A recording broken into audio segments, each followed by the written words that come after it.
¿Estamos grabando también, Iván? Sí, ya está. Muy bien.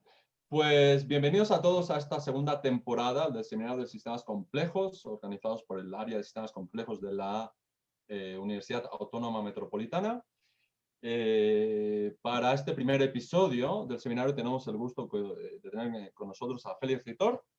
Para aquellos que no lo conozcan, voy a brevemente a presentarlo. Félix, en 1997 obtuvo la plaza de profesor asociado en física en la Universidad de Barcelona y después obtuvo la plaza de profesor, full professor en 2017 en el área de materia condensada. Actualmente 2007, 2007. 2007. Actualmente es el director de la Small Biosystems Lab, donde hace investigación y también da clases en el Departamento de Física Fundamental de Barcelona. Y desde el 2014 es presidente de la Division of Life Sciences in Physics de la Sociedad Europea de Física. De hecho, él empezó su carrera académica haciendo el doctorado en vídeos de spin, bajo la supervisión de Giorgio Parisi en la Universidad de Roma La Sapienza en los 90, y defendió su tesis de doctorado en 1991 en la Universidad de Barcelona bajo la supervisión del profesor Miguel Rubí, que muchos conocemos aquí, por supuesto.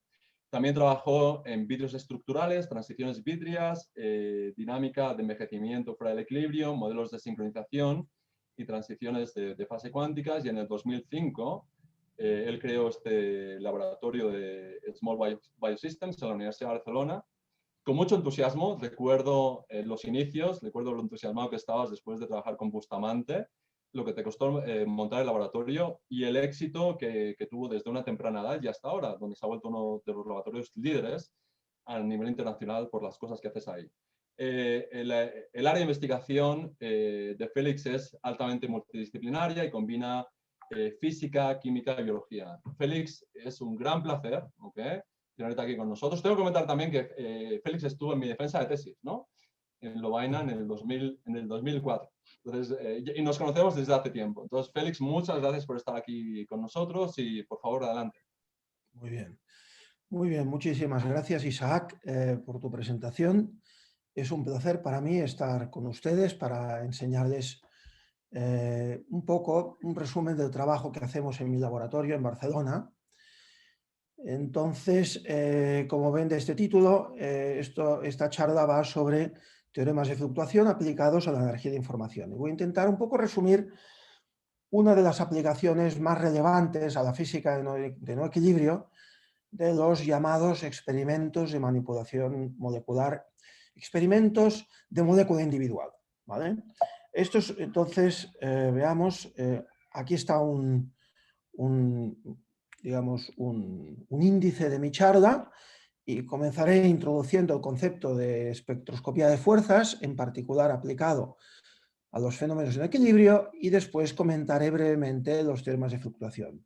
Esta primera parte, estos dos primeros apartados del índice, pues son a modo de repaso, aunque presentaré resultados recientes en mi laboratorio para que vean en qué dirección está yendo esta investigación. Y a continuación pasaré a la segunda parte, que son los tres siguientes puntos de la relación entre energía e información aplicados al demonio de Maxwell. Entonces, para introducir la espectroscopía de fuerzas, la espectroscopía de fuerzas es un conjunto de técnicas muy generales que, en el caso que me ocupará en mi presentación, se refiere a las llamadas pinzas ópticas, y es el hecho de utilizar la luz para ejercer fuerzas microscópicas entre piconewtons y nanonewtons, pero básicamente en el rango de piconewton, sobre partículas muy pequeñas que son utilizadas como probes. Probes significa pruebas en las cuales unimos moléculas y medimos estas fuerzas. Entonces, el principio fundamental de las pinzas ópticas, que es esa técnica de espectroscopía de fuerzas, está representado en esta transparencia, donde pueden ver aquí un rayo de luz que incide sobre una partícula, que es una partícula esférica, aquí en el centro, de color blanco. Típicamente esta partícula esférica tiene un índice de refracción mayor que el medio circundante. Aquí el medio circundante para lo que nos ocupará es agua, está representado aquí de color amarillo, y la partícula generalmente es una partícula de plástico o de sílice con un índice de refracción mayor, de tal forma que simplemente por la ley de Snell de la refracción, lo que sucede es que un rayo de luz que incide sobre la superficie de la partícula esférica sufre una desviación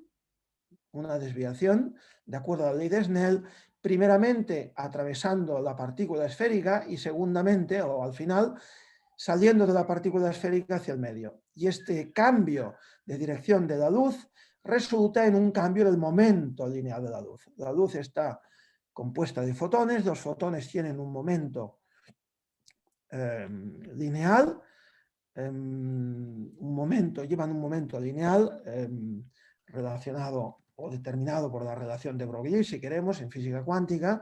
El cambio de dirección implica un cambio de momento y por tanto una fuerza. Es esta fuerza que sufre la luz la misma que ejerce sobre la partícula y que por tanto se ve actuada con un vector de fuerza, que en este caso es este vector azul, y este es el principio de atrapamiento óptico. Es el principio de atrapamiento óptico. Simplemente que este objeto desvía la luz y con ello causa un cambio del momento lineal de la luz. Este principio es del 1880, porque esto es simplemente el hecho de que la luz lleva momento, y esto se debe a la teoría electromagnética de Maxwell, pero su implementación en un invento fue hecha por Arthur Ashkin en 1970, por lo cual esta implementación del principio de la fuerza óptica le valió el premio Nobel, el premio Nobel de física en el ámbito de las aplicaciones de los láseres, compartido con Gerard Mourou y Donna Strickland. Compartieron un 50% del premio con Arthur Ashkin. Arthur Ashkin murió hace 2 años, creo recordar, en 2000, diría que en 2019-2020 murió, creo que fue en 2019, y esto fue reconocido con el premio Nobel. Yo tuve la gran oportunidad de ir a Estocolmo, me invitaron a la ceremonia del premio Nobel, pero lamentablemente Arthur no pudo asistir porque ya estaba muy mayor y no podía viajar, ¿vale? Félix, hay una pregunta en el chat, de vez en cuando los colegas pueden preguntar directamente, si no te importa. Sí, lo que pasa es que, a ver, no la veo. ¿Hay ahora una pregunta o no? Sí, yo te la leo. Dice, Vale. nos pregunta Ruth, ¿el tamaño de la esfera en relación a la longitud de onda cuánto es más o menos? Bueno, como todo, para que haya una deflexión, para que haya una fuerza importante, el tamaño no importa para la deflexión, puede ser microscópico o puede ser menor que la longitud de onda de la luz o mayor. Pero aquí lo importante es trabajar con longitudes, con tamaños de las partículas, diámetros comparables a la longitud de onda, porque entonces está en el régimen que se llama de Mie, donde se puede aplicar este principio de dispersión o de ley óptica geométrica. Cuando se tienen partículas que son mucho más pequeñas, es decir, mucho menor que la longitud de onda de la luz, entonces está en el régimen de Rayleigh, pero ahí las fuerzas son muy pequeñas. Las fuerzas aumentan con el cubo del volumen de la partícula, o sea, con el radio a la sexta, y por tanto, con el cubo del volumen significa radio a la 9, si no recuerdo mal. El cubo del volumen, es decir, que es muy importante para llegar a fuerzas suficientemente grandes estar en un régimen de Mie, donde la óptica geométrica es válida y donde el objeto es suficientemente grande. Y lo mejor es utilizar partículas del tamaño de la longitud de onda de la luz. Además, el foco, que es lo que determina la captura de esta partícula, tiene por definición un tamaño, debido a la interferencia de la luz, tiene un tamaño de aire que es comparable a la longitud de onda. Entonces, si haces una partícula mucho mayor, ya es mucho mayor que el foco, ahí no dispersas nada más. Interesa capturar toda la luz, eso es un poco el concepto. Entonces, maximizando el volumen, y entonces lo mejor es irte a la longitud de onda de la luz. En este caso, los experimentos que verán es del orden de micras. No sé si he respondido adecuadamente, si alguna... Sí, perfecto, gracias. ¿Sí? Si no me puede directamente, Ruth, puedes interrumpirme y estaré encantado de responderte. Bueno, esto es el report del Comité Nobel al premio que se dio por las pinzas ópticas. Y entonces es interesante, esto es, se lo pueden bajar ustedes de internet, porque es disponible, está a libre disposición, pero es interesante remarcar que en el report, En este informe hay solo dos figuras, es un informe breve de unas 4, 5, 6 páginas, hay solo dos ilustraciones. Una es referente a las pinzas ópticas, obviamente. La otra parte del experimento tiene la otra parte del premio, que es las aplicaciones de alta potencia, tiene digamos, su parte del informe, ¿no? Pero lo que hace referencia a pinzas ópticas solo hay dos ilustraciones. Una es el principio de atrapiamiento óptico, utilizando la fuerza de la desviación debido a la desviación de la luz, utilizando lo que se llama la fuerza de gradiente óptico, que básicamente es utilizar un objetivo con un diámetro mayor o comparable, mayor que la distancia focal, es decir, se necesita objetivos con una apertura numérica muy grande. De este modo se pueden capturar las partículas y eso fue un poco lo que inventó Arthur Ashkin en los años 70 y justo con esta configuración demostró cómo era posible hacer levitar partículas contra la gravedad, ¿vale? Pero después esto se ha sofisticado mucho más, pasamos al año 93 y después ya sucesivamente, donde se utiliza la trampa óptica para capturar esta bolita del orden de micras. Aquí la longitud de onda es también del orden de micras, una micra, que es característicamente luz en el rango infrarrojo, y entonces se pueden medir fuerzas y ver cómo avanza un motor, en este caso una kinesina, que está unida a la microesfera capturada en la trampa óptica, y a medida que la kinesina hidroliza ATP y camina, ejerce una fuerza de arrastre sobre la bolita y se puede ver midiendo la deflexión sobre la luz resultante, porque al moverse la bolita, la desviación de la luz que atraviesa en esta dirección, pues sufre una desviación. Entonces, en este informe se habla de las aplicaciones a nivel molecular y aquí indico un poco lo que yo me dedicaré a hablar en mi charla, que son aplicaciones al estudio de la desnaturalización mecánica de pequeñas moléculas de ARN. Okay. Aquí dice, another optical tweezers-based study demonstrated reversible unfolding of small RNA molecules under mechanical force. Y aquí veremos algunos de estos resultados. Force extension curves from RNA molecule were subsequently used for the first experimental test of ERC equality in stochastic thermodynamics. Okay. Entonces, un poco, y la aplicación a derivar equilibrium free energy differences. Eso es un poco una de las motivaciones que el Comité Nobel decidió premiar este invento. Este invento, por tanto, no solo tiene aplicaciones en física, digamos, de sistemas mesoscópicos, sino que además tiene aplicaciones en biología, desde células hasta moléculas. Entonces aquí vemos un experimento típico que se hace para tirar una molécula. Esto es el instrumento que tenemos en mi laboratorio. Es un instrumento muy compacto de pinzas ópticas que utiliza haces contrapropagantes. No voy a dar detalles del instrumento. Estos instrumentos los construimos en mi laboratorio, incluso en colaboración con otros institutos hemos construido y hemos vendido a universidades este instrumento, en particular a la Universidad de Padova, por ejemplo. Es decir, es un instrumento que tenemos experiencia en construirlo y en hacer experimentos con él.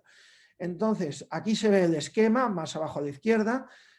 Aquí habría la trampa óptica y esta bolita está un poco lejos, estaría en el rango de la luz. Esto está exagerado. Si no hay fuerza aplicada sobre la bolita, está en equilibrio aquí en medio.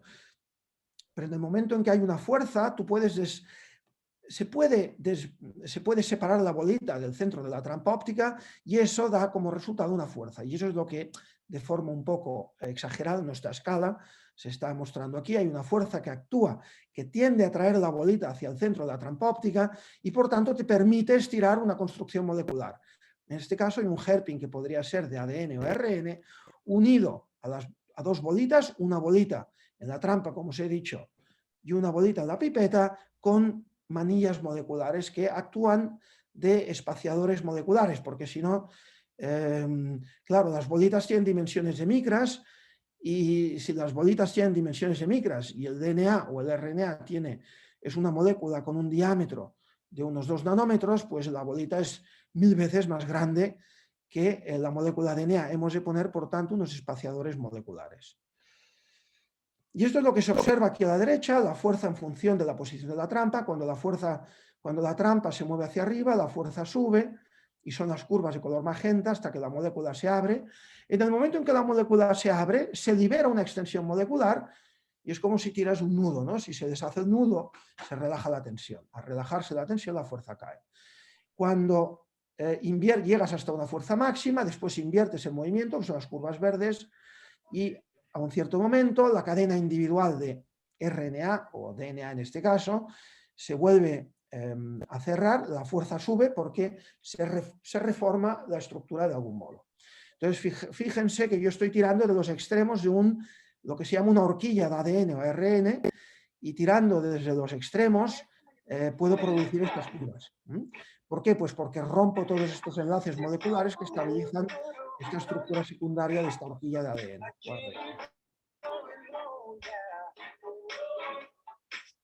Se oye una música de fondo. Y aquí hay una animación de lo que es el experimento, la fuerza en función de la distancia.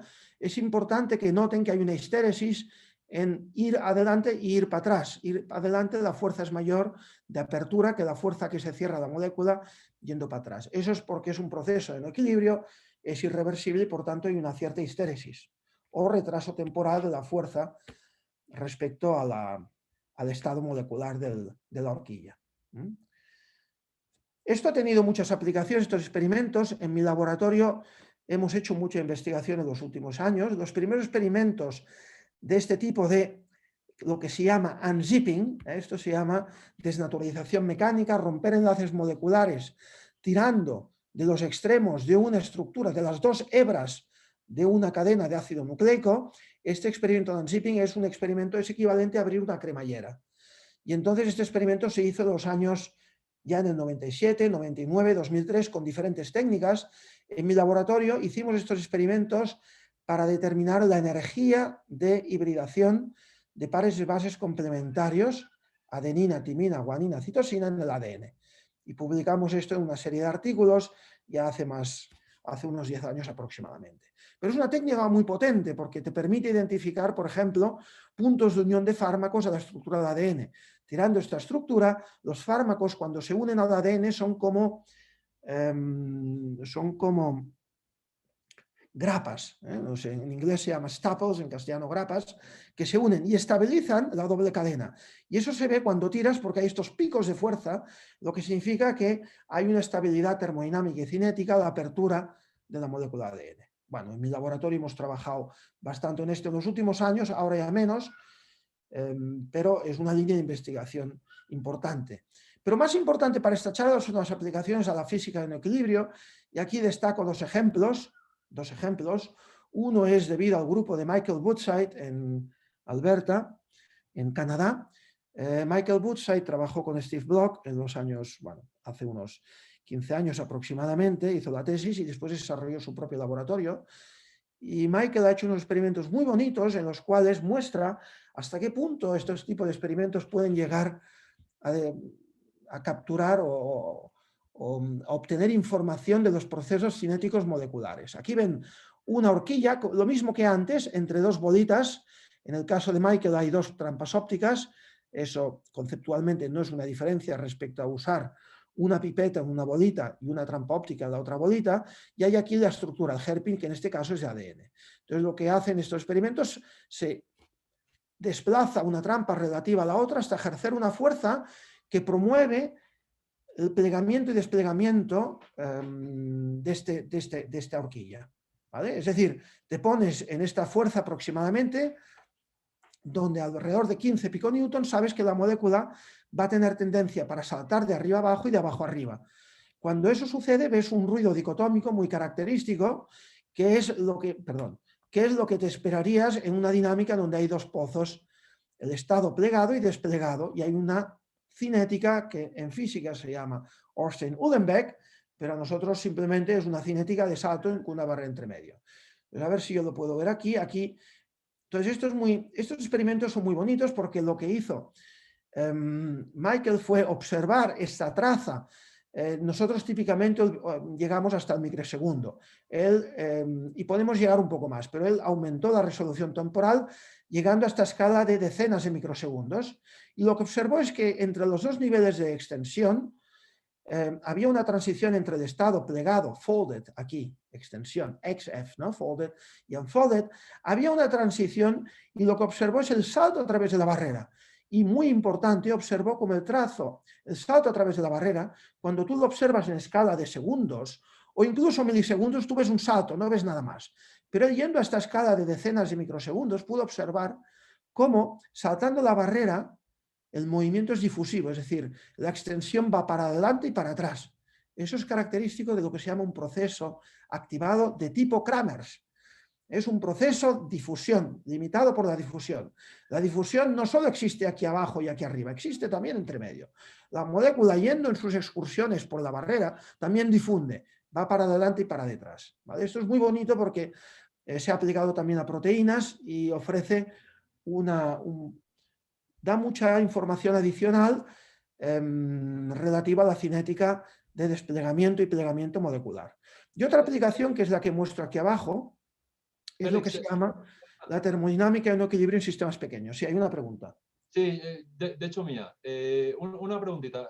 ¿Cómo, cuando tú acoplas, por ejemplo, esta proteína a las pinzas ópticas, ¿cómo te aseguras que, por ejemplo, el camino de transición de la molécula no se modifica debido al acoplamiento con la pinza óptica?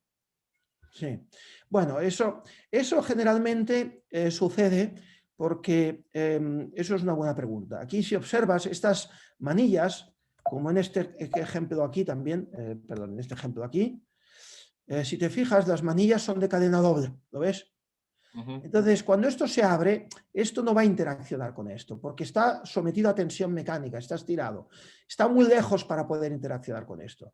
Pero es cierto que si estas manillas no fuesen de cadena doble y fuesen de cadena individual, al abrir esto, tú que produces una cadena individual aquí. Cuando el hairpin se abre, la horquilla se abre, se produce cadena individual. Si aquí tuvieras cadena individual, podría haber una cierta interacción, ¿vale? Pero en general no existe esta interacción. Y entonces existen pruebas y han habido estudios sobre esto, por ejemplo, modificando la longitud de las manillas, cambiando el tipo de manillas, y lo que se observa es que el fenómeno es el mismo. Es decir, que lo que observas es intrínsecamente la apertura, el desplegamiento y plegamiento de esta horquilla. Pero efectivamente eso podría suceder. En este caso no sucede. Y en proteínas tampoco. Aquí pones una proteína y cuando se ponen proteínas aquí también se ponen manillas de DNA. Y el DNA y la proteína no interaccionan, no se gustan entre ellos. Lo hace todo más fácil.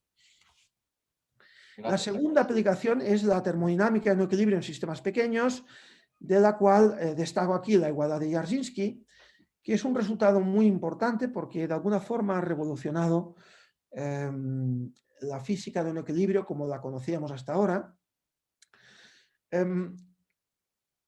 Física de un equilibrio es un mundo vastísimo, hay muchísimas cosas, hay ecuaciones de Langevin, hay ecuaciones de Markov, hay producción de entropía. La innovación de la igualdad de Jarzynski, el concepto revolucionario que tiene la igualdad de Jarzynski, desde mi punto de vista, es el siguiente. Cualquier libro de termodinámica, para medir una energía libre, no es posible hacerlo a no ser que el proceso de la transformación entre dos estados A y B sea cuasistático, es decir, infinitamente lento. En otras palabras, que sea reversible, yendo de A a B es lo mismo que de B a A, y yo no puedo distinguir una dirección temporal en esta transformación. Si eso es así, la termodinámica te dice que la diferencia de energía libre es igual al trabajo mecánico ejercido, y eso es en general siempre cierto, estés en una colectividad o en otra. Si estás en un proceso irreversible, la termodinámica no te da una fórmula para relacionar el trabajo con la energía libre. ¿Por qué? Pues porque ya no existe ningún tipo de relación. El no equilibrio no se contempla en la termodinámica. La igualdad de Jarzynski lo que hace es, o lo que introduce es una nueva relación en la cual te dice que sí que es posible extraer delta de G a partir de medidas de trabajo irreversible. Pero entonces lo que tienes que hacer es una media exponencial del trabajo. La media exponencial del trabajo coincide con la exponencial de la energía libre. Entonces esto es un resultado que, aunque aparezca o parezca extremadamente simple, no lo encontraréis en ningún libro de termodinámica antes del año 2000. Imposible. Y es un resultado extraordinariamente simple y es correcto. Es correcto en el sentido de que ha pasado todo tipo de verificaciones experimentales. Entonces, con pinzas ópticas es posible verificar la igualdad de Jarzynski haciendo experimentos de estiramiento, como os he enseñado aquí.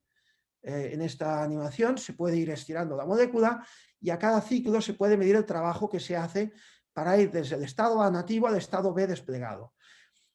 coleccionando muchos resultados del trabajo, puedes hacer la media aritmética de la exponencial de estos valores y esto directamente te da delta de G, ¿vale?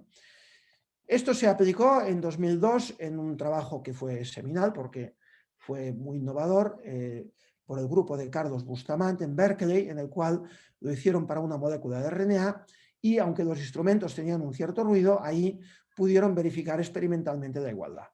Más posteriormente yo hice una estancia en Berkeley como profesor visitante y lo extendimos, la igualdad de Jarzynski, a lo que se llama el teorema de fluctuación de Crookes, que es una forma más potente de medir estas energías libres. Entonces, ¿cómo se hace? Pues ahora explico un poco estos teoremas de fluctuación brevemente.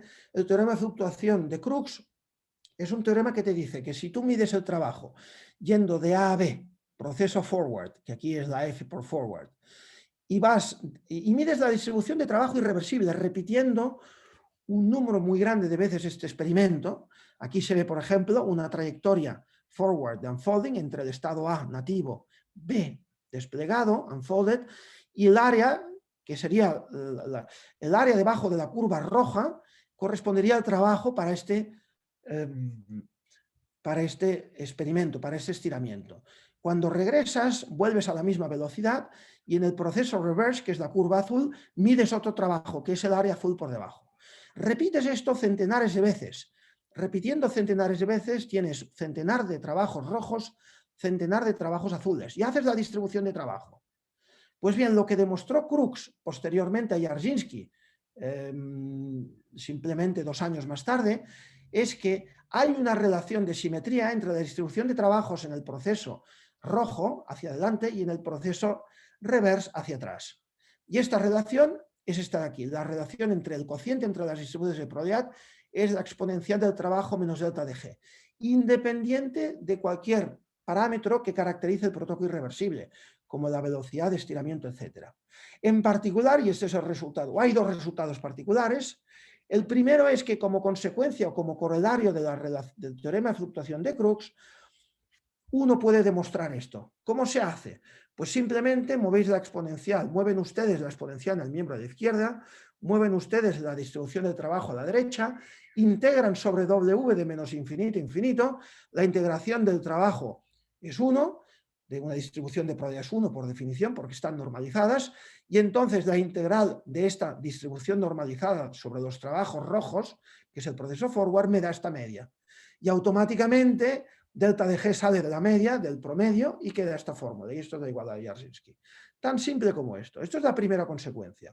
Y la segunda es que, y esto nos dimos cuenta posteriormente cuando publicamos este trabajo en Nature en 2005, es que había una forma muy simple de determinar el trabajo reversible de delta de G, que era viendo la intersección entre las 2 distribuciones de probabilidad.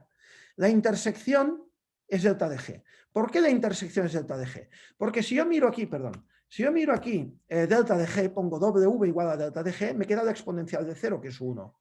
Y os digo que las dos son iguales, se cruzan. Por tanto, independientemente de la velocidad, el cruce es el valor de delta de G. Y esto es una forma más potente de determinar el valor de delta de G que utilizando la igualdad de Jarzynski. ¿Por qué? Porque esta igualdad es extraordinariamente, es lo que se llama fuertemente biased. En castellano, bias, fuertemente desviada. Tiene una desviación natural porque hay un promedio exponencial.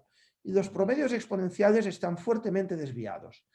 En cambio, cuando miras la intersección, el bias, comparando la distribución roja y la azul, se compensa de algún modo en las 2 direcciones y entonces desaparece y obtienes una estima mejor de delta de G. Esto en mi laboratorio lo hemos aplicado a muchos casos. Aquí pongo una serie de publicaciones en los últimos 15 años, ¿no? Desde la primera generalización que hicimos.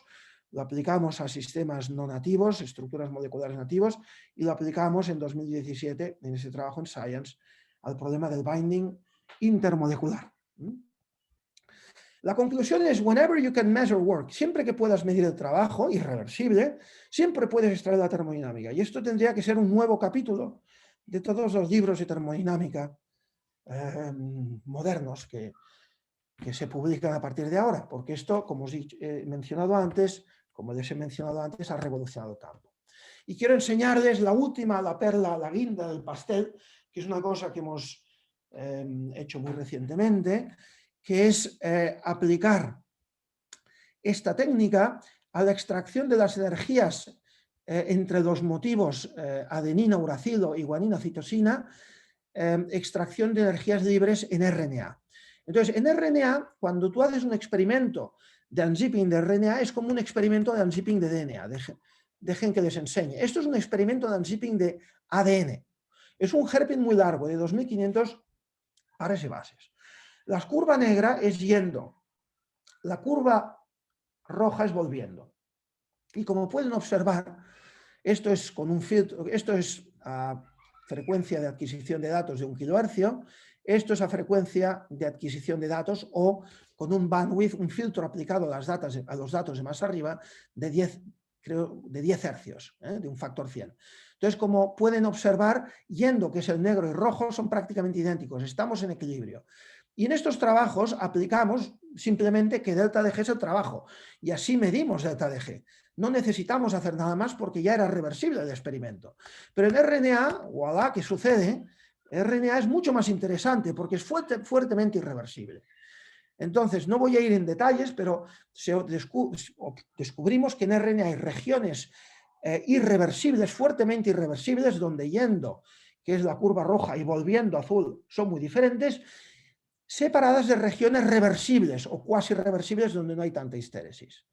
Entonces hicimos este estudio y lo que hicimos fue reconstruir la curva de equilibrio en las regiones irreversibles utilizando el teorema de fluctuación. Y aquí vemos una región de 2 estados, yendo es rojo, volviendo es azul, y la negra es la reconstrucción de la reversible. Aquí hay 3 estados, hay un estado aquí, un intermedio en medio aquí y un estado final aquí. La negra es la reconstrucción de toda esta fauna de curvas irreversibles. Incluso para 6 estados lo hicimos. Esto es un tour de force hacer esto, pero demuestra hasta qué punto se puede llegar con este tipo de técnicas de física en equilibrio. Este trabajo espero que se aceptará, ha gustado mucho a los revisores. Está aún en revisión por eso, pero ha sido bastante apreciado porque lo hemos aplicado en sodio, cloruro de sodio y magnesio. En magnesio hay mucha más histéresis. No voy a dar información de dónde viene esta histéresis, pero sospechamos, tenemos evidencia que viene de los loops que se forman en RNA. Y lo más interesante es que medimos las energías libres de todos los pares de bases a primeros vecinos y hemos mostrado la primera medida en RNA en magnesio de las energías libres de todos los nearest neighbor base pairs, los pares de bases primeros vecinos. Aquí veis AU, CAGU. Esto significa que una adenina se une en un uracilo y contiguamente hay una adenina apilada sobre una adenina, y después un uracilo. Estos son los primeros pares de bases vecinos, porque cuando se estabiliza por hibridación 2 cadenas complementarias, no solo hay 2 enlaces puente de hidrógeno AU o CG, sino que existe también lo que se llama el apilamiento o stacking, que es que una adenina se apila sobre una adenina y un uracilo sobre un uracilo. Todas estas energías stacking son tan importantes como los puentes de hidrógeno y por primera vez los hemos medido en magnesio. Félix, una preguntita y perdón por la interrupción. Y colegas, si tienen preguntas, adelante. Cuando dices que lo medís en magnesio o en sodio, supongo que te refieres a la solución, ¿no? Sí, en magnesio y en sodio significa que es agua. Para estabilizar cualquier tipo de molécula tiene que haber sales. Por eso dentro de las células nuestras, en nuestro cuerpo, hay sal. Necesitamos la sal porque si no, no se podrían apantallar las interacciones iónicas que son fuertísimas. Además, el ADN y el ARN son los polímeros eléctricamente más cargados que existen en la naturaleza. La única forma de estabilizar la repulsión de los fosfatos intrínseca a 2 cadenas complementarias de ADN es poniendo muchos iones en disolución. Por eso el sodio, en nuestro cuerpo humano, el sodio hay aproximadamente unos 150 milimolar de cloruro de sodio. Y magnesio también tenemos aproximadamente 4 milimolar de magnesio. Entonces, cuando se hacen experimentos en disolución, tienes que poner sal, porque es que si no, no puedes hacer experimentos. Ya. Y Entonces, estos resultados que dices que es la primera vez que lo medís, y por cierto está muy, muy interesante. Supongo que en quieres decir que cloruro sódico, sí, no, dime. no hay otro tipo de métodos para medir estas energías entre diferentes pares de bases. O si los hay, ¿cuán preciso es vuestra Bueno, medición? aquí está la pregunta, aquí está el punto. Es muy buena pregunta. Sí, se miden por calorimetría, haciendo lo que se llaman experimentos de fusión, experimentos de melting. Coges una muestra de ADN y miras la absorbancia ultravioleta o cualquier tipo de señal, dicroísmo circular, cualquier tipo de señal. Y entonces calientas la muestra entre 20 grados y 80 grados centígrados con calorímetros. Y entonces mides la curva de fusión. Pero eso es muy Pues eso burdo. se hace, sí, Eso pero va a ser muy burdo, te va a dar unas medidas muy burdas, ¿no? De las energías del enlace, quiero no, pensar. pero funciona muy bien. El problema es que a veces hay histéresis. Es decir, Ya, tú haces una muestra con muchas moléculas de ADN y tienes histéresis. Calentando y enfriando obtienes cosas diferentes. Y entonces ya no puedes aplicar termodinámica, estás perdido. ya veo. Eso es la ventaja que introduce Single Molecule, porque haciendo muchas veces muchos experimentos de unzipping y rezipping, medimos el trabajo irreversible. Como estamos en el régimen de sistemas microscópicos, podemos aplicar estas teorías. Mientras que en un experimento de melting, tú haces un femtolitro de muestra, no, un femtolitro de muestra y tienes allá 10 a la 10 moléculas. Entonces tú no puedes hacer Jarzynski con 10 a la 10 moléculas, Ya. porque tienes una media sobre todo. Nosotros hacemos una. Y eso es por eso que nosotros hemos conseguido medir estas energías en magnesio, que es esta columna roja aquí, que no se conocía. Y en ENFOLD, por ejemplo, si vas a intentar saber la energía de plegamiento de un RNA en ENFOLD o con el Vienna Package, no existen energías en magnesio, no lo hace porque no hay números. Nosotros hemos dado los primeros números en esta columna. Gracias. No sé si esto responde. Sí, sí, sí. Muchas gracias. Adelante. Y ahora paso a la segunda parte, ya me he comido mucha parte del tiempo. ¿A qué hora he de acabar? Isaac, dime, que así me regulo un poco. Pues normalmente son 55 minutos, 50 minutos. O sea, nos quedan como 10 minutitos, ¿no? 10 o 12 minutitos más. Sí, porque hasta 55 quieres decir, ¿no? Sí. Vale. Entonces, bueno, entonces ahora paso a otro tema, información. Pues resulta que información es la hermana de la energía o del trabajo. Si tú puedes medir el trabajo, puedes medir información. Y eso es un poco lo que quiero demostrar ahora. Uno podría pensar que esto no es un enunciado muy fuerte, pero de algún modo te está diciendo que la información y la energía son la misma cosa. Claro, la información en mecánica estadística, sabemos que es la entropía. Entonces, ¿cómo decir que la entropía y la energía son la misma cosa? Y desde un cierto punto de vista es cierto, porque la entropía es una parte de la energía libre y la energía libre es el trabajo. Por tanto, no es tan descabellado pensar que la información se puede medir a partir de medidas del trabajo. Y lo que quiero mostrar es que con experimentos de molécula individual, donde podemos precisamente medir energías y trabajos, podemos acceder a medidas de información. Entonces muestro aquí un ejemplo de lo que es la equivalencia entre información y trabajo, que es el motor, lo que se llama el motor de Szilard, que es una versión simple, simplificada de lo que se llama un demonio de Maxwell. ¿Vale? Entonces, para los que no conozcáis lo que es el motor de Szilard, hago aquí una primera explicación. El motor de Szilard consiste en lo siguiente. Consiste en tener un sistema formado por un volumen y una partícula dentro de este volumen, que se mueve libremente. Este volumen está en contacto térmico con un baño a temperatura T. Por tanto, es un sistema, es un experimento o es una condición isotérmica. Entonces, ¿cómo se hace para convertir información en trabajo, en energía? Se hace lo siguiente, en el motor de Szilard se hacen observaciones a ciertos momentos determinados, discretos, de la posición de la molécula dentro del recipiente. Entonces se establecen dos volúmenes, dos compartimentos en este recipiente. El de la izquierda, que tiene volumen V1, y el de la derecha, que tiene volumen V0. Esta distinción de dos compartimentos es imaginaria, Por eso enseño aquí en el medio esta línea discontinua. Entonces yo observo la posición de mi molécula en un cierto instante de tiempo, un tiempo discreto. Por ejemplo, lo observo, no sé, a un segundo. En un segundo observo la posición de la molécula.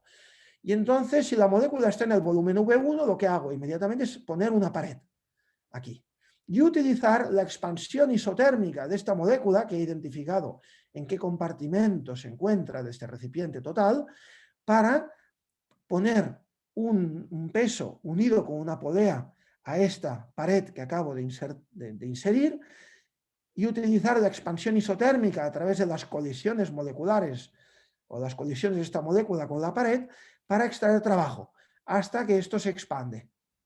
Entonces he acabado este ciclo y lo que he hecho es he conseguido transformar calor o convertir calor del baño térmico durante esta expansión. El calor entra desde el baño térmico hasta el recipiente, manteniendo la temperatura, porque la temperatura es constante, ¿vale? Y este calor se convierte en trabajo mecánico porque la energía potencial de este peso aumenta. Entonces esto puedo hacerlo si la molécula la encuentro en el volumen, en el compartimento 1 y lo mismo en el 0. La diferencia es que si lo hago en el 0, entonces pongo también la pared aquí, pero entonces la masa con la polea las tengo que poner en la derecha. Y entonces la expansión isotérmica procede hacia la izquierda. En cualquier caso, si yo estoy en la izquierda, y observo 1, compartimento 1, entonces extraigo en promedio V1. Y si estoy en la derecha, extraigo V0. ¿Cuánto trabajo V1 puedo extraer? Menos logaritmo de P1. El trabajo que puedo extraer es menos el logaritmo de la probabilidad. Menor es la probabilidad, mayor trabajo puedo extraer. Es decir, más pequeño es este volumen, puedo extraer más trabajo porque la expansión isotérmica procede por un volumen que es mayor y por tanto puedo transferir más calor del baño térmico para alzar el peso. Si la molécula se observa en 0, puedo extraer en media V0 igual a menos logaritmo de P0. ¿Cuánto trabajo en media obtengo? Puedo extraer, bueno, pues KBT, bueno, trabajo es KBT logaritmo de P, no logaritmo de P directamente, es KBT, tiene unidades de energía. ¿Cuánto en media extraigo? KBT, P0 log P0 más P1 log P1. Eso es el máximo que se puede extraer. Entonces resulta que este trabajo que puedo extraer es KBT por la información. Información en lo que se llama en base al logaritmo neperiano, ¿vale? No en bits, sino ahora no recuerdo el nombre, en nats, la información en nats. Y entonces la información en nats es P0 logaritmo natural, P0 más P1 logaritmo de P1. Y entonces esto es una función que tiene un máximo cuando P0 es igual a P1 igual a un medio, es decir, cuando la pared está en el medio. Y me da KBT logaritmo de 2. Esto es el límite de Landauer, ¿vale? El límite de Landauer es lo máximo que puedo extraer en este experimento si lo pongo en la mitad. Si lo pongo fuera de la posición media, entonces extraeré siempre menos. En el límite en que P0, por ejemplo, tiende a 0 y P1 tiende a 1, porque P0 más P1 es igual a 1, obtengo 0. Porque P0 log 0, 0 log 0 es 0 y 1 log 1 es 0. Eso es el máximo es KBT logaritmo de 2. Entonces nosotros hemos inventado un nuevo protocolo para extraer trabajo de un baño térmico, que es lo que llamamos no las medidas discretas, sino las medidas continuas. Y esto ha sido un descubrimiento para nosotros porque el motor de Szilard se introdujo en 1929, si no recuerdo mal, y este trabajo lo publicamos en 2019, es decir, prácticamente 100 años más tarde, y es curioso que esta variante del motor de Szilard nadie la había pensado antes. Y es tan simple como lo que explico aquí. En vez de hacer una observación en un cierto momento, lo que hago es, yo monitorizo el compartimento en el que se encuentra la molécula de forma discreta cada cierto tiempo delta de t. Y entonces comienzo inicialmente y digo, vale, inicialmente estoy aquí en el volumen 0 de la derecha. A continuación estoy aquí y así sucesivamente hasta que observo que en un cierto momento, ¿vale?, la molécula cambia compartimento y pasa al 1. En el momento en que cambia compartimento, entonces pongo la pared y hago lo mismo. Bueno, resulta que esta variación es tan simple Pero esta variación es muy interesante porque entonces la información que obtienes no es la de antes, P0 log P0 más P1 log P1, sino es P0 log P1 más P1 log P0, se intercambian, porque ahora la extracción de trabajo viene determinada por la probabilidad del otro compartimento, no del compartimento en el que estás, porque tú decides cuando cambie compartimento. Entonces lo que resulta es que esto, si antes era menor o igual que el logaritmo de 2, ahora es mayor o igual que el logaritmo de 2, cambia totalmente. Entonces extraes más que Landauer. Bueno, esto es lo que hicimos nosotros en este trabajo que veis aquí abajo, que publicamos hace 2 años en Nature Physics, fue hacer una realización experimental, utilizando moléculas individuales, con el tipo de experimentos que os he enseñado antes para el tipo de experimentos que hacía Michael Woodside de lo que se llama hopping, que nosotros con Carlos Bustamante ya en el 2007 habíamos realizado cuando yo estaba en Berkeley, que son experimentos en los que tú fijas la posición de la trampa y la molécula ejecuta transiciones entre el estado plegado y desplegado siguiendo un ruido de Ornstein-Uhlenbeck. Y esta es la traza que veis aquí. Esto es la realización experimental de esta molécula, donde ahora no tengo un volumen y 2 compartimentos, tengo una molécula en 2 estados. Cuando estoy arriba es como estar en el estado 1 y abajo en el estado 0.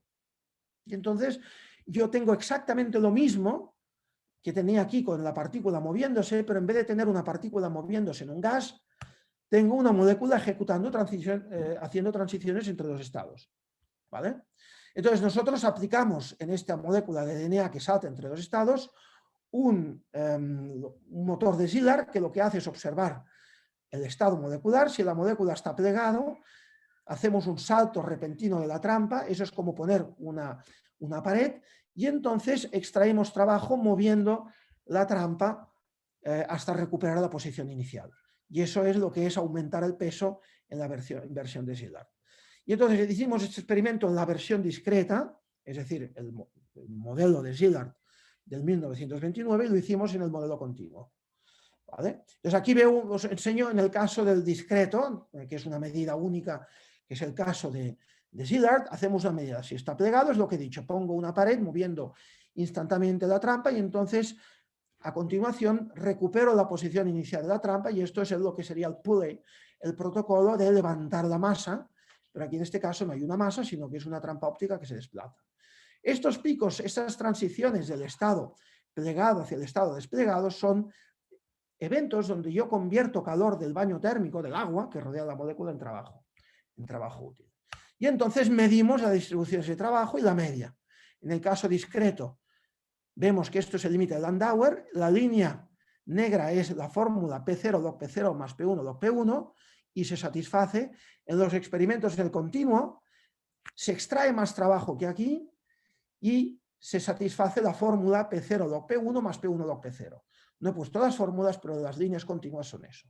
Este mismo experimento se realizó en 2014 en el grupo de Jukka Pekkola, utilizando lo que se llaman transistores a 50 milikelvins, que son sistemas que se comportan clásicamente y se comportan como sistemas de 2 estados. ¿Vale? Pero esto es una demostración experimental de la realización experimental del demonio de Maxwell. No tengo más tiempo, simplemente porque son y 53, quiero acabar ahora.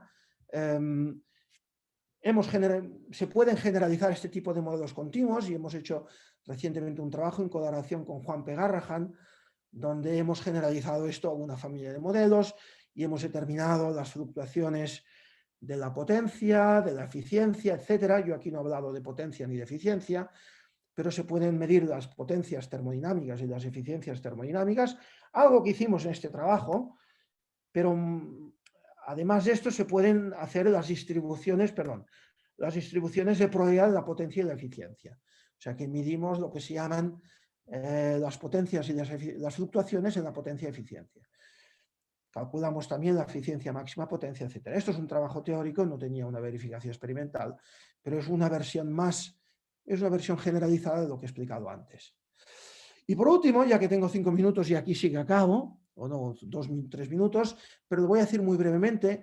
Muy recientemente hemos aplicado este concepto de utilizar algoritmos de feedback, de seguimiento del estado molecular, no para extraer calor del baño térmico y convertirlo en trabajo, sino para reducir la disipación de un sistema que no está en el equilibrio. Me explico. En estos experimentos que habéis visto aquí, la molécula ejecuta transiciones entre dos estados de tal forma que está en equilibrio. Aquí no hay nada fuera del equilibrio. La posición de la trampa en este esquema experimental está fija y la molécula salta entre dos estados.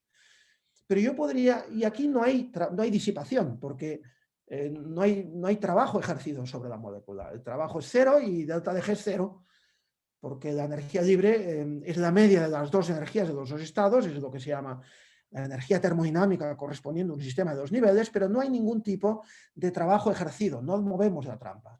Por el contrario, en un experimento de pooling yo muevo la trampa. Y en el momento en que yo muevo la trampa, yo ejerzo un trabajo que es mayor que el trabajo reversible, que es delta de G. Y de hecho, yendo, que es la curva de color azul fuerte, y volviendo, hay una histéresis. Entonces, lo que nos planteamos es si podemos bajar el trabajo disipado con feedback, es decir, podemos utilizar información de la medida del estado molecular para reducir el trabajo total. El trabajo disipado es la diferencia del trabajo total y el trabajo reversible. El trabajo reversible es uno dado y la pregunta es si puedo utilizar feedback para reducir la disipación. Entonces, ha habido muchos trabajos para analizar esto, pero en realidad poquísimo, o sea, ha habido muchos estudios para la disipación, reducción de disipación, pero pocos que lo han llevado a término, como nosotros hemos hecho en esta referencia, que va a aparecer en la próxima semana en PRX. Y entonces la respuesta es sí, lo que se hace es un protocolo donde tú cambias la velocidad dependiendo de la observación a un cierto tiempo.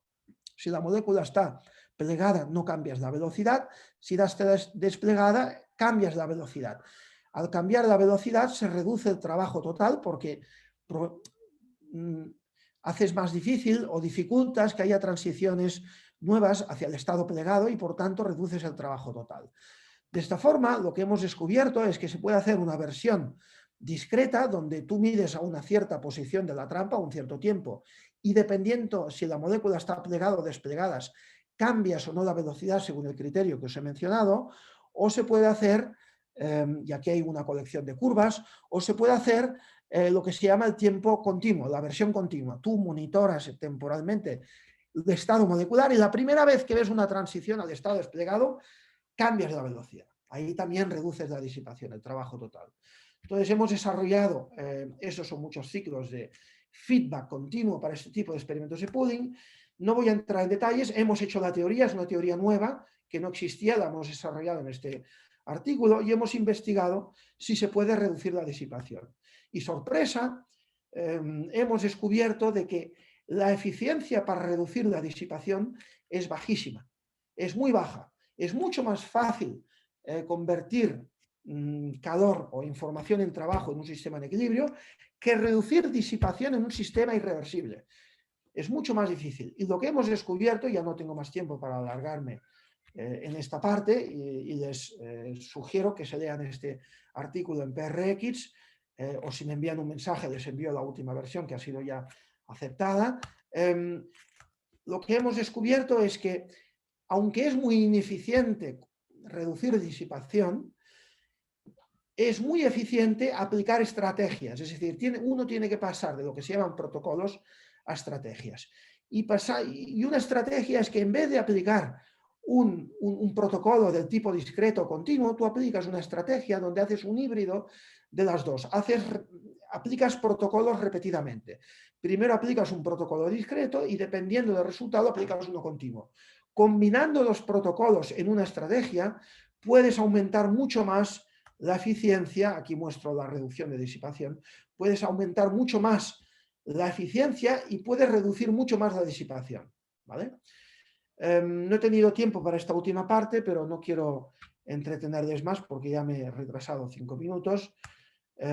Simplemente agradecer a los colaboradores de mi grupo. Esto es una foto un poco anticuada, habría que actualizarla.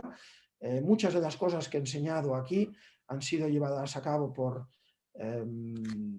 Marco Rivezzi a la derecha, por Marco Marrico, está acabando la tesis, Marco Rivezzi está ahora en París, también Isabel Pastor, que está en mi laboratorio, Joan Camuñas, que ha hecho muchas cosas con los teoremas de fluctuación, y Álvaro Martínez, que también ha trabajado en ello. Y con esto les agradezco su atención y les dejo con unos mensajes de resumen. Muchas gracias. Gracias, Félix, por esta charla tan interesante y estos resultados tan fascinantes. Pasaríamos a la parte de preguntas. Colegas, como ya sabéis, hay varias formas de hacerlo. Podéis levantar la mano digital que está en alguna parte de los iconos o simplemente activar los micrófonos y preguntar directamente a Félix. No sé si David e Iván, ¿están los micrófonos que los colegas los pueden activar? Sí, se pueden activar sin problema. Ah, sí. Félix, mientras los colegas se animan, de hecho tengo muchas preguntas, pero te quiero hacer una que me tiene un poquito confundido desde un punto de vista de la teoría de la información. Lo que has comentado del límite de Landauer, que de hecho, dependiendo cómo hagas la interpretación, bueno, el concepto, la generalización del concepto de la máquina de Szilard, si lo pienso desde el punto de vista de la desigualdad de Cramer-Rao, ¿cómo la tengo que reinterpretar? O sea, yo la desigualdad de Cramer-Rao la interpreto desde cierta forma, la cosa de Cramer-Rao. Yo tengo cierta caja negra y quiero de alguna forma extraer la información de la caja negra a partir de un estimador. Y la desigualdad de Cramer-Rao me dice que yo no puedo sacar más información que cierto estimador no sesgado. Sí. Y eso está relacionado justamente con la matriz de información de Fisher. ¿Okay? Sí, sí. ¿Estoy un poquito fuera de onda o está relacionado de alguna forma con lo que has hablado? Bueno, a ver si puedo responder adecuadamente a esta pregunta. Estoy buscando alguna presentación. Estoy buscando alguna presentación donde tenga esta parte. Porque lo que yo he presentado, lo que yo he presentado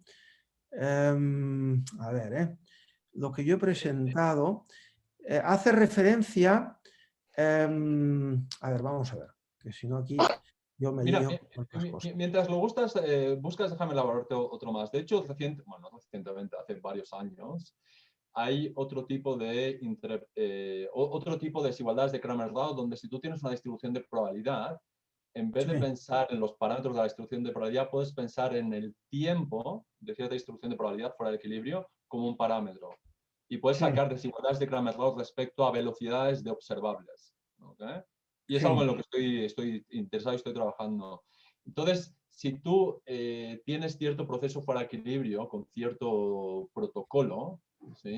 La desigualdad de Cramer-Rao te dice que para ciertos observables o para la velocidad de ciertos observables no pueden superar cierta cota. Sí. Mientras que me da la sensación que, por lo que tú comentas, a veces esas cotas se pueden violar de alguna forma.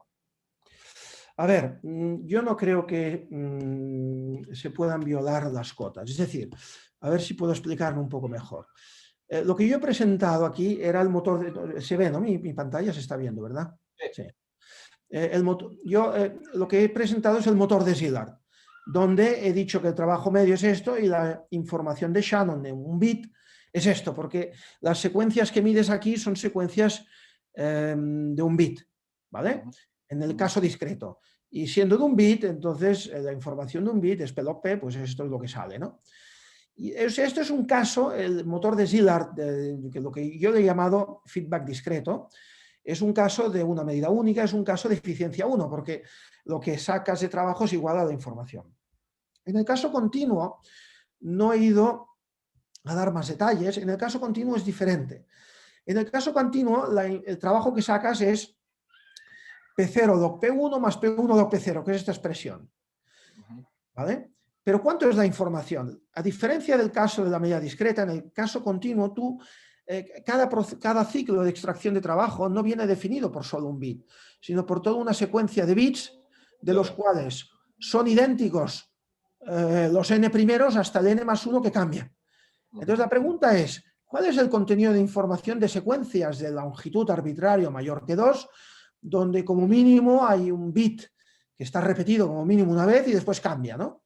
Entonces eso nosotros lo calculamos y medimos este contenido de información. Entonces esta información, interesantemente, satisface el teorema de Landauer, en el sentido de que ahora el trabajo es menor o igual, o sea, es mayor o igual que KBT logaritmo de 2, pero es que KBT logaritmo de 2 no es la información de estos trenes de bits. El contenido de información está esta expresión y lo que sale es que se satisface la segunda ley, es decir, el trabajo es menor o igual que este contenido de información. Pero no es igual, nunca es igual. Y entonces resulta que al final hay una eficiencia que en el caso de, aquí se ve uno, ¿no?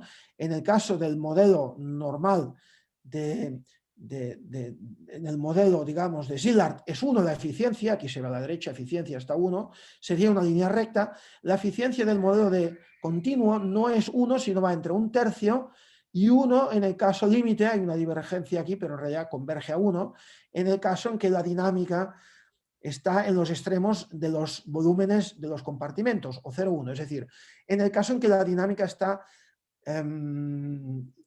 determinada por 2 eventos raros. Entonces, respondiendo a tu pregunta, yo creo que la información que nosotros hemos calculado está relacionado, este contenido de información, al límite a esto que me estás comentando de Cramer-Rao. Porque esto de Cramer-Rao es mucho más general que P-log-P, es una fórmula más general. Para secuencias, me imagino, de bits o trayectorias o lo que sea que están correlacionadas. Aquí estos bits están correlacionados. Entonces me gustaría, esto lo deberíamos conversar tú y yo y me deberías explicar un poco exactamente qué te gustaría aplicar en este ámbito de la información. Sí. Yo sí, te lo comento, hay ciertos estudios que se han hecho, pero nosotros estamos haciendo algo más general, ¿sí? Pero con gusto te lo comento, sí. La ventaja, Isaac, de aplicarlo a un caso muy concreto es que a veces las cosas tan generales se pierden, son tan generales que al final se te escapan como un globo que se va al cielo, ¿no? Y las cosas concretas las tienes en mano y las puedes controlar más. A nosotros nos sorprendió que este demonio de Maxwell o este motor de Szilard continuo, nadie lo hubiese propuesto en 100 años. Y a nosotros nos vino en mente como consecuencia de querer realizarlo experimentalmente. Surgió como una discusión experimental. Y esto es una de las cosas que a veces los experimentos en el ámbito del concreto pues te ayudan, ¿no? No, de hecho, por la pequeña experiencia que tuve metiéndome en el laboratorio de pinzas ópticas en mi antigua universidad, disfruté mucho los experimentos. Y sí que es cierto que te da una visión muy diferente de pensar y de hecho es muy enriquecedora. ¿Preguntas, colegas?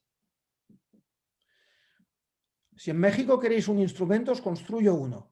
No, de hecho te iba a preguntar, creo que tenemos un laboratorio de pinzas ópticas, lo que pasa es que en mi nueva universidad, por el tema de la pandemia, todavía no he podido ir, no he podido visitar los laboratorios. Creo que algo de pinzas ópticas, pero no estoy seguro. De hecho, te quería preguntar, ¿cuánto cuesta o qué oferta nos haces para vendernos el aparatito? Mira, este instrumento, construirlo a vosotros, os costaría... Giovanni Volpe lo está intentando construir. Nosotros le hemos ayudado bastante, Giovanni Volpe en Göteborg. Sí, lo conozco, trabajo con él. Sí, por eso lo digo, como lo conoces. No sé lo que hará, pero es difícil de construcción. Esto, como mínimo, o sea, construirlo es muy difícil, son años de trabajo y son técnicos, etcétera. Yo lo construyo, yo lo vendo por 150.000 euros. Ya. Y para ti, $150.000. Muy bien. Oye, una cuestión técnica que recuerdo cuando estaba visitando tu laboratorio y cuando estabas iniciando, había una parte delicada en la preparación del experimento y no sé si todavía lo hacéis de forma artesanal o ya mejorado, que era cuando recubrías las bolitas de poliestireno para atrapar, por ejemplo, los polímeros, que lo que hacías es ¿cómo se dice? Con la cámara esta microfluídica, ¿sí? Tenías que cazar como uno de los extremos en la bolita de poliestireno para poner la que está en la micropipeta y después la otra se atrapa en la trampa óptica. ¿Esto lo seguís haciendo de esta forma o...? No, claro, el recubrimiento es mejor hacértelo tú. Puedes comprar bolitas recubiertas, pero a veces el recubrimiento lo necesitas. Si lo compras hecho, a veces tiene una eficiencia muy baja. Porque depende de la aplicación que quieras. Las compañías que te venden este tipo de bolitas te hacen recubrimientos que son estándar. Y a lo mejor para una persona que quiere hacer alguna cosa de drug delivery en células y tal es suficiente y poner un fluoróforo y fuera, ¿no? Pero para tirar hasta 50 piconewtons, eso se rompen estos contactos. Entonces necesitas una cierta estabilidad. Nosotros nos lo hacemos artesanalmente. Generalmente los protocolos estos son muy simples, eso no es un problema. Lo que se llama el recubrimiento de las bolitas es una cosa bastante estándar. Y mi consejo es que te lo hagas tú. Ya, muy bien. En un momento es mezclar dos compuestos, ¿eh? Sí. ¿Más preguntas, colegas? Aquí veo preguntas. A ver, Salvador. Hola, Salvador, adelante. ¿Qué tal? Sí.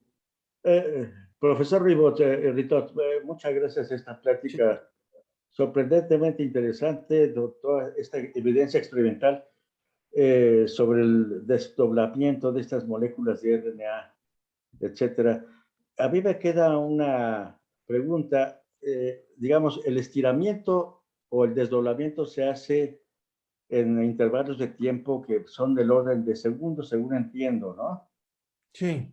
Ahora, eso, digamos, podría corresponder, desde luego, a ir cambiando la estructura molecular de este sistema, diría yo, cuasi estáticamente, de manera que se parte de una estructura estable, original, a una estructura desdoblada que va a tener una energía definitivamente superior a la original.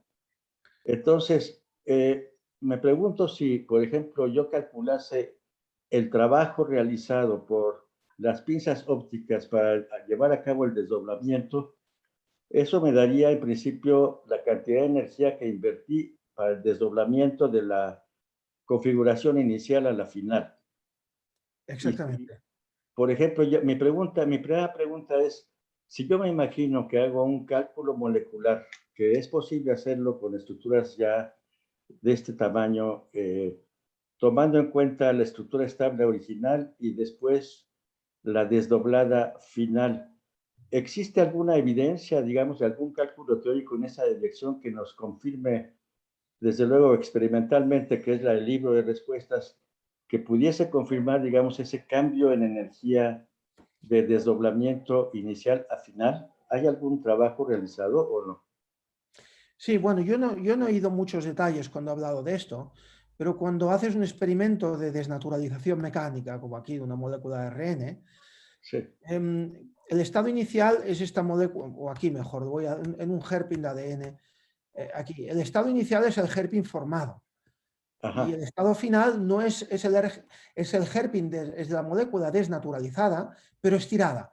Entonces, en medidas de calorimetría o en medidas, los valores estándar en simulaciones, por ejemplo, de plegamiento molecular, que se hacen sin fuerza, con temperatura, el estado final está desnaturalizado y es lo que se llama un random coil. No está estirado como aquí. Entonces, hay que aplicar una corrección para conectar estas medidas nuestras con las medidas de calorimetría, donde el estado final no está estirado, sino que es un random coil, es un ovillo desordenado. Hay que aplicar una corrección elástica, que se llama. Esa corrección elástica la conocemos bastante bien y la aplicamos regularmente. Yo no la he mencionado, pero hay que hacerla. Entonces quería decir esto. Y entonces, respecto a si hay comparación con medidas de simulaciones numéricas, de dinámica molecular, por ejemplo, la respuesta es sí. Existe una serie de estudios que se han realizado, sobre todo por el grupo de Klaus Schulten. Él hizo muchos estudios hace años de simulaciones de dinámica molecular dirigidas, lo que se llama Steered Molecular Dynamics.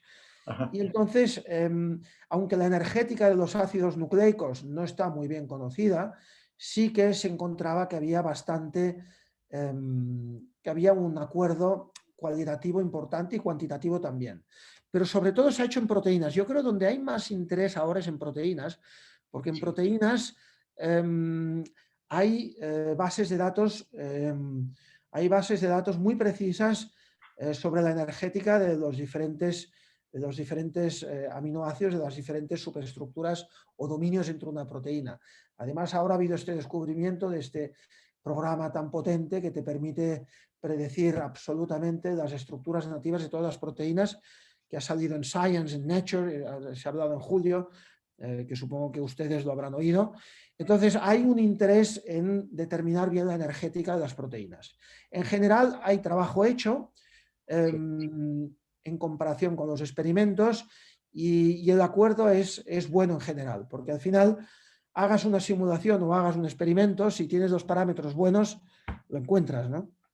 O sea que sí, existe acuerdo. Muchas gracias.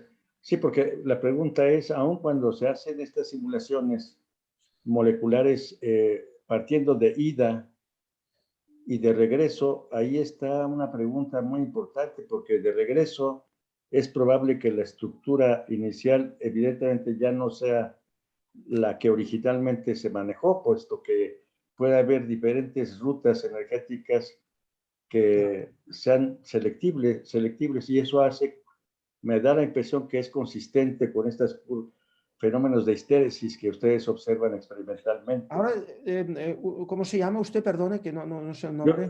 Salvador Salvador. Salvador, sí. Salvador, mire, le enseñaré ahora un experimento real de desnaturalización mecánica de una molécula de ADN. Voy a parar la animación. ¿Están viendo un vídeo ahora? Sí. Vale, aquí hay una molécula de 6.800 pares de bases, de doble cadena de DNA. ¿Vale? Entonces, lo que hacemos es primero estirar y abrir completamente la molécula y después retraer la posición de la trampa y formarla.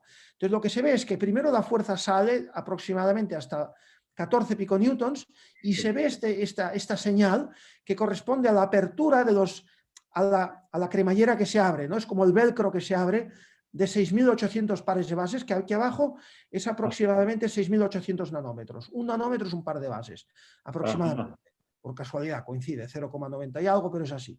Y entonces lo que se ve es cómo se abre.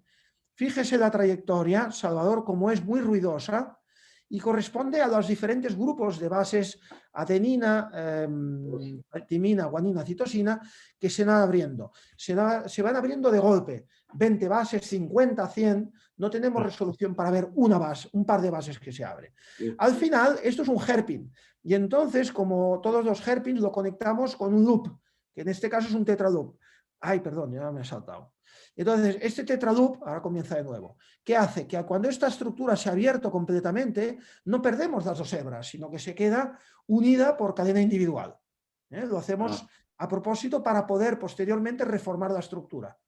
Entonces, ahora esto se acabará a 6.800 o 7.000 nanómetros, que es la apertura plena de la molécula ADN. Esta es la ida. Sí. Y ahora sale la respuesta elástica. Esto es la cadena individual de ADN. Cuando regresamos es la línea azul. Y lo que pasa es que regresando y retrayendo la posición de la trampa, se vuelve a reformar exactamente la molécula de ADN. Esto es un ejemplo de remodelación molecular reversible. Impresionante, sí. Impresionante, se pliega correctamente. ¿Qué es lo que tiene que pasar? Porque si no se replegase correctamente, sería un desastre dentro de la célula. Increíble. Félix, lo que comentabas del resultado reciente, que es lo de DeepMind, ¿no? Lo de AlphaGo.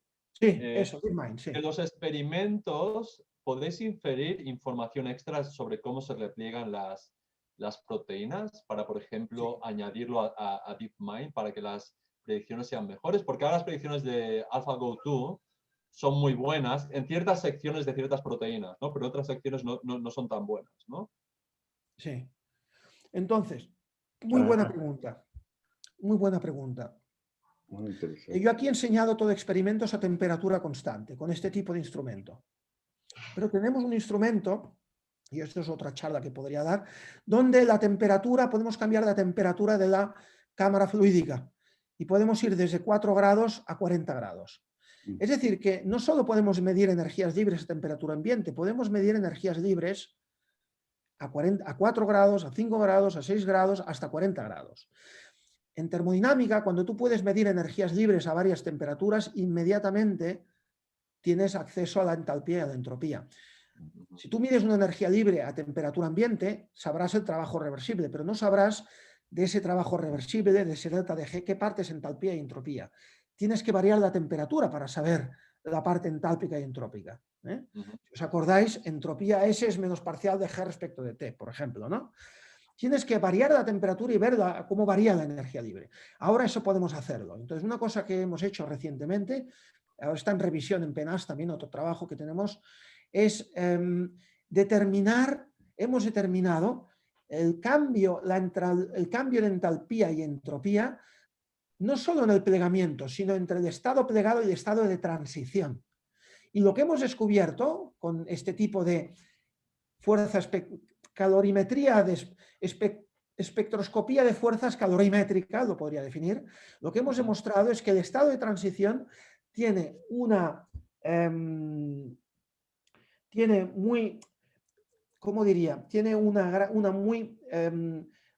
muy grande entropía configuracional, ¿vale? Tiene los enlaces posicionados correctamente, pero no formados. Relativo al estado nativo, tiene una entalpía y una entropía muy alta, pero tiene muy baja entropía configuracional. Es decir, que es un estado, el estado de transición es un estado de baja entropía configuracional. Y eso un poco se conecta con todas las teorías de vidrios estructurales y las teorías de funnel, que no sé si han oído hablar, las teorías del funnel energy landscape. Y entonces hemos hecho una verificación experimental, variando la temperatura, midiendo entalpías y entropías, hemos determinado las propiedades del estado de transición. Entonces yo no sé si con DeepMind, yo sé que ellos se encuentran en el estado de mínima energía, pero no sé si saben el estado de transición. ¿Sabes qué quiero decir? Porque una cosa es minimizar un funcional, otra cosa es encontrar el punto, no de mínima energía, de máxima energía, que es la barrera. Pero la barrera es lo que determina el proceso de plegamiento, porque tiene que pasar por la barrera para plegarse. Claro, y que desde un punto de vista biológico es también muy importante saber esa información. Exactamente. Entonces, DeepMind, a lo mejor, como es una optimización, pues no es una dinámica molecular de plegamiento, es un proceso de minimizar un funcional. Y ahí la barrera no la quieres. Claro. Entonces, yo creo que estos experimentos nuestros pueden contribuir a proporcionar información para determinar el proceso de plegamiento, cómo sucede el proceso de plegamiento en sí. Ya, muy interesante. A ver, hay algo en el chat. Perdón, Félix, yo sé que es hora de cenar allá y es tarde. No sé si alguien tiene alguna otra pregunta. Yo tengo un millón de preguntas. Pero hay una pregunta en el chat. He visto una pregunta, pero no sé de quién era. No, es más bien felicidades por una bonita plática y muy elegantes experimentos. Gracias. ¿Más preguntas, colegas? Bueno, entonces, si no, lo dejamos aquí por hoy. Muchas gracias, Félix, por esta fantástica charla. Dijiste que nos podías dar otro seminario, entonces lo voy a recordar para volverte a invitar. Y bueno, colegas, gracias por asistir y la semana que viene continuamos. De hecho, Juanpe Callahan va a estar con nosotros en 2 o 3 semanas. ¿Okay? Muchas gracias, colegas, y nos vemos la siguiente semana. Una vez más, Félix, muchas gracias. Hasta luego. Hasta pronto. Gracias. Gracias a todos. Adiós. Hasta luego. Muchas gracias a todos. Hasta luego. Gracias. Hasta luego. Hasta luego.